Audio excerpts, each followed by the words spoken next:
In the parched expanse of Red Hollow, where the Arizona sun beat down like an unrelenting hammer on the anvil of the earth, the town clung to life amid swirling dust devils and jagged canyons. It was a place forgotten by progress, where the railroad had bypassed it years ago, leaving behind a cluster of weathered wooden buildings that leaned against each other for support. Saloons with swinging doors that creaked in the hot wind, a general store stocked with canned goods and faded dreams, and a church steeple that pierced the sky like a defiant finger pointing toward a god who seemed indifferent, these were the bones of Red Hollow. The people who called it home were hardy folk, descendants of miners and settlers who had chased silver veins into the mountains only to find fool's gold and heartbreak. Superstition ran deep here, woven into the fabric of daily life like the threads of a well-worn quilt. They believed in signs. A black cat crossing your path meant misfortune, a howling coyote at midnight foretold death, and above all, they believed in curses. Curses that could blight crops, sour milk, or worse, claim lives. And no curse loomed larger in their collective imagination than the one afflicting Eliza Kane. Eliza had been born under a blood moon, or so the old-timers claimed, though no one could quite remember the details. What they did remember, what they whispered about over flickering lantern light, was the fire. It had happened when she was just 8 years old, on a night when the wind howled through the canyons like a banshee. Her family's homestead, a modest cabin on the outskirts of town, had gone up in flames so quickly that it seemed the devil himself had struck the match. Her father, a quiet man who worked the mines, perished in the blaze, his screams lost to the roar of the inferno. Her mother, frantic and desperate, had shoved Eliza out a window before the roof caved in, but not before the flames licked at the girl's arm, leaving a scar shaped like a twisted crescent moon on her wrist. Eliza survived, unscathed save for that mark, while her parents' charred remains were buried in the town's dusty cemetery. From that day forward, the whispers began. The child brought the fire, they said. She's marked by it. Touch her, and you'll burn too.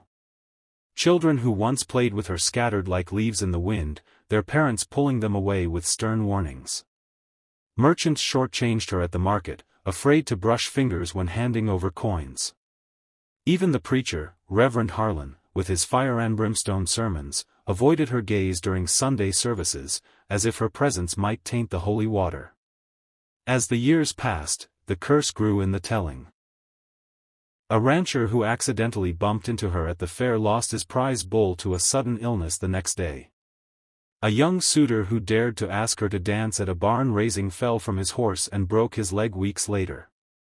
Coincidences, perhaps, but in Red Hollow, coincidences were just curses in disguise.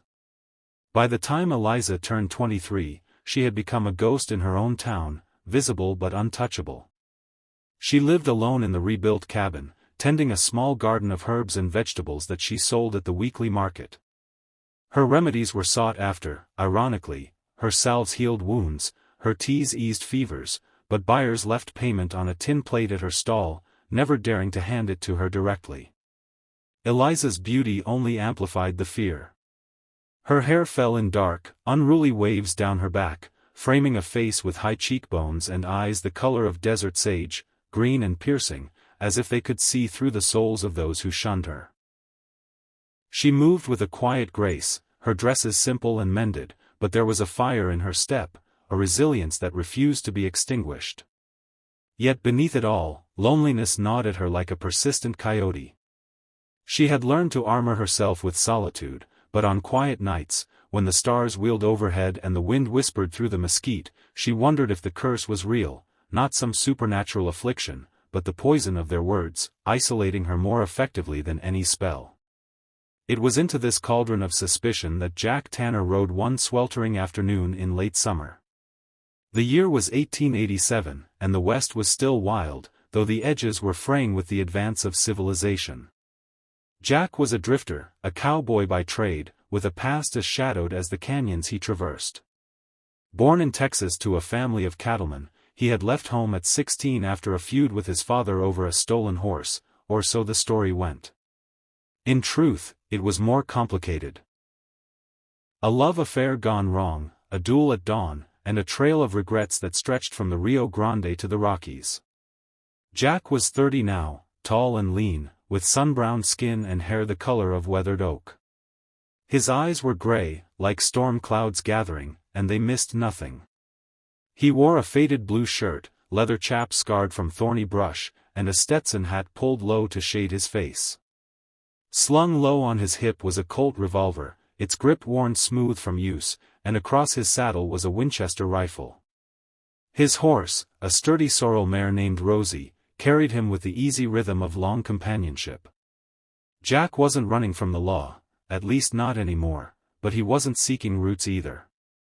He took jobs where he found them, herding cattle, breaking broncos, or occasionally standing guard for stagecoaches against bandits. Red Hollow was just another stop on his endless wander, a place to water his horse, grab a meal, and maybe play a hand of poker before moving on. He tied Rosie to the hitching post outside the Dusty Trail Saloon, the town's central hub of gossip and grit. The saloon was dim inside, lit by kerosene lamps that cast flickering shadows on the walls. A few patrons nursed their drinks at the bar, a grizzled miner with coal dust etched into his skin, a couple of ranch hands arguing over cards, and the barkeep, a portly man named Silas with a mustache that drooped like wilting cactus spines. Jack ordered a whiskey, neat, and leaned against the bar, listening to the hum of conversation. It didn't take long for the talk to turn to Eliza. Heard she hexed old widow Jenkins well, one ranch hand muttered. Water turned brackish overnight after the widow refused her herbs. The other nodded sagely.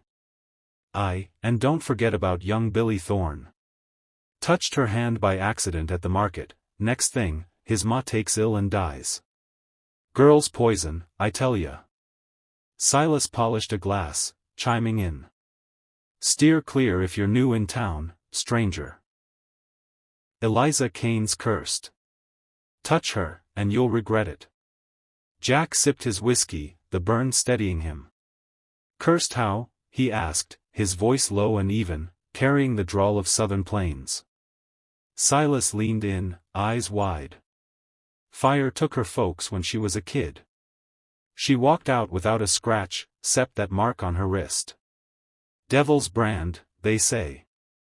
Anyone gets too close, bad luck follows. Real bad. Jack set his glass down, a faint smile tugging at his lips. He'd heard similar tales before, witches in the woods, haunted mines, ghosts of hanged men. Superstition was the West's constant companion, a way to explain the inexplicable cruelties of life. Sounds like folks need someone to blame for their troubles, he said mildly. The ranch hands exchanged glances, but Jack didn't press. He finished his drink, tossed a coin on the bar, and stepped back into the glaring sun. As he untied Rosie, his mind lingered on the story. There was something about it that didn't sit right, like a burr under a saddle. Curses were for fairy tales, real evil came from men, not marks on skin. The market square came alive every Saturday, a bustling oasis in the otherwise sleepy town. Vendors hawked their wares from makeshift stalls, fresh-baked bread, bolts of calico cloth, shiny tinware, and livestock penned in hasty corrals. The air was thick with the scents of frying donuts, horse manure, and sagebrush carried on the breeze. Children darted between legs, laughing and chasing hoops, while women in bonnets bartered for sugar and flour. Men clustered in groups, chewing tobacco and discussing the price of cattle or the latest news from Tucson. It was here that Eliza set up her stall, at the far edge, away from the main thoroughfare. Her table was simple, bundles of dried lavender, jars of salve made from aloe and beeswax, pouches of chamomile tea, and sprigs of rosemary for warding off ills. Or so she claimed with a wry smile to herself. She arrived early, before the crowd, to avoid the stares, but they came anyway. Today was no different. As the square filled, people gave her a wide berth, their eyes sliding past her as if she were a mirage. Eliza sat on a stool, her hands folded in her lap, the scar hidden under a long sleeve despite the heat. She watched the world move around her, a silent observer in her own life. A young couple strolled by, the woman pregnant and glowing, the man protective with an arm around her waist. Eliza felt a pang, envy, perhaps, or just the ache of what could never be. No man in Red Hollow would court her. The few who had shown interest in her youth had been scared off by their families or their own fears. She had resigned herself to spinsterhood, finding solace in her garden and the books she borrowed from the schoolteacher, Miss Abernathy, the only soul in town who treated her with kindness, albeit from a distance. Jack wandered into the market after stabling Rosie at the livery. He needed supplies, jerky, ammunition, perhaps a new rope. But as he meandered through the stalls, his eyes caught on Eliza. She stood out, not just because of the empty space around her, but because of her poise. Amid the chaos, she was an island of calm, her expression serene yet watchful.